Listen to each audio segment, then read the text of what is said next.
we actually bought this farm in 1993. My husband had always raised cattle. We both had raised tobacco and stuff, and when we bought this farm, we were still doing like quarters, halves, and wholes for people. And then in 2009, we attained our meat handler's license, and we started selling retail then. We did retail packs of beef and pork. We had the only High Country CSA, meat CSA, we started it. And we still have that going. It's been going since 2009. Oh. We raise all the beef and here on our farm, and we do rotational grazing.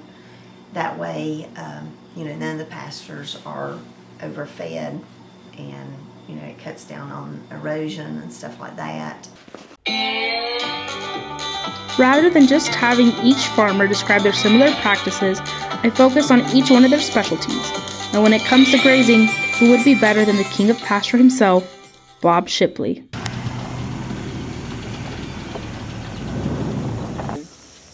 The animals should be able to harvest most everything that's there by.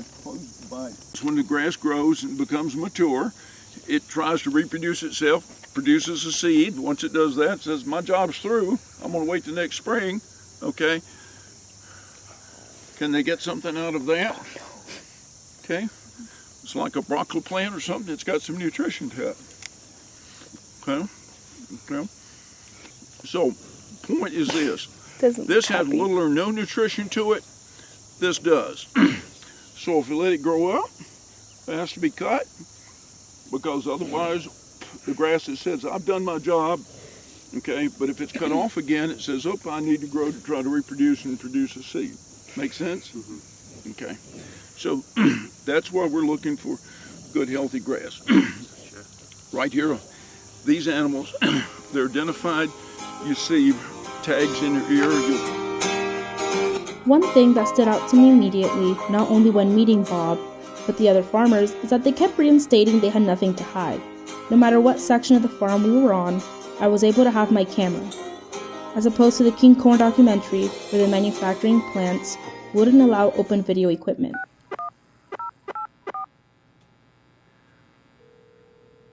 I was wondering if it might be possible to visit a corn syrup factory sometime. Visit in what sense? Heard starting back sooner, been in and out of the office.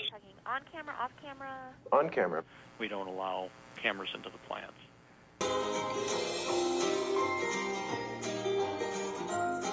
They need a little over 40 pounds of dry matter a day, a little more than that, okay, to get their nutrients. This grass has got what percent moisture in it, Eddie? 90%, 80? 85, 87. Okay, so you imagine that to get 40 pounds of dry matter, how much they've got to eat. So if this is really short grass, take this for a moment, and that's the only thing that's growing up there, can they get their tongue around that? Not very well. So they've got to go and do this, and that's all they get. So you see why it's important for them to have good grass if they're going to grow, because for them to go around on little short grass, and some other parts of the farm over here are not managed exactly the same as we do right here with this rotational grazing. It doesn't occur on some of the other hills over there with the other farmer from that.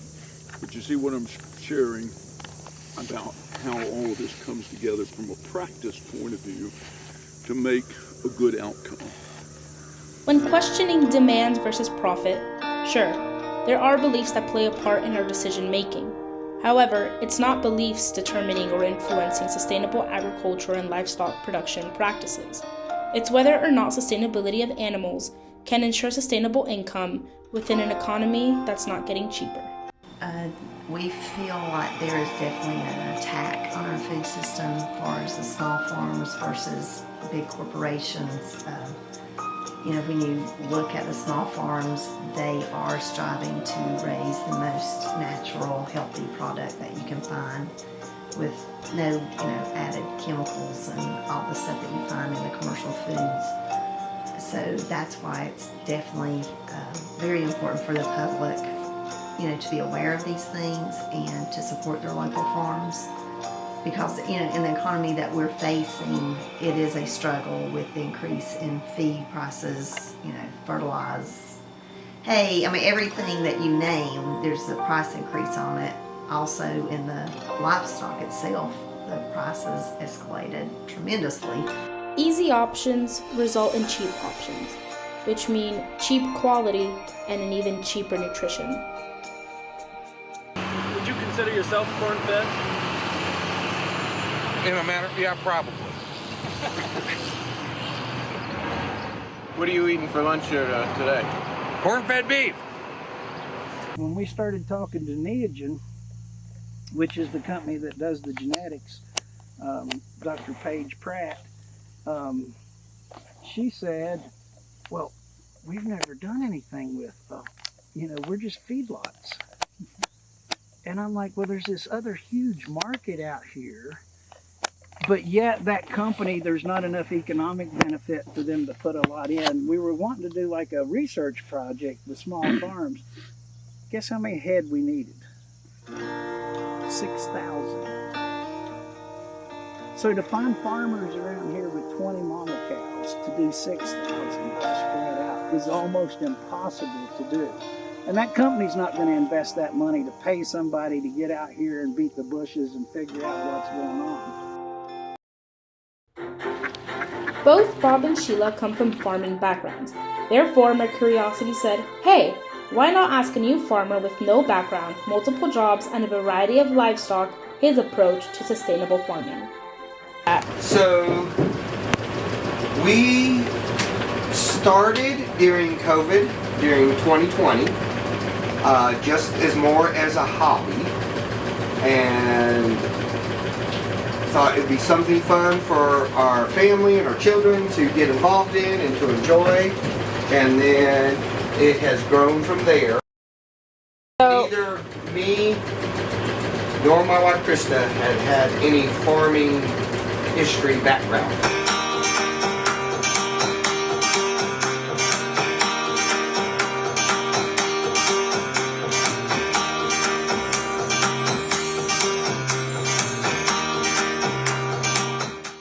And starting out, what made you keep on going the sustainable route instead of contracting with a bigger corporation or going into conventional farming, which can bring you more revenue?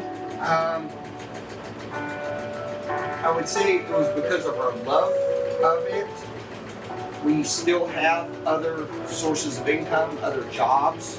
So we're trying to run a full-time farm plus have other income sources. So we are not to that point yet of being completely sustainable as a farm, but that's what we are working towards. I would say one of the biggest things is educating people, offering farm tours. We have nothing to hide on our farm. We're not trying to keep anything behind closed doors. You get to see all the animals. It provides an awareness and knowledge to people. After seeing that, then a lot of people want to look for an alternative to the traditional ways of purchasing their meat or the things they eat. Of course, it's important to recognize practices that farmers are doing and whether they're sustainable or not. However, it's also important to question whether our efforts as a society meet sustainable standards. The expense is within and beyond our pockets. It's the belief and actions that impact the local heroes we tend to forget depend on us. It's important to support small local farms is because, like I said, when you purchase from them, you do not have any of the additives. You don't have the salt solutions, all those things that's added to the meat product. When you buy our product, you get 100% meat. Eating meat responsibly doesn't mean that we have to change our traditions. It just means that we have to change the way we approach them before it's too late, questioning whether our actions are benefiting the environment. These farmers prove that they're sustainable. The question now is, are we?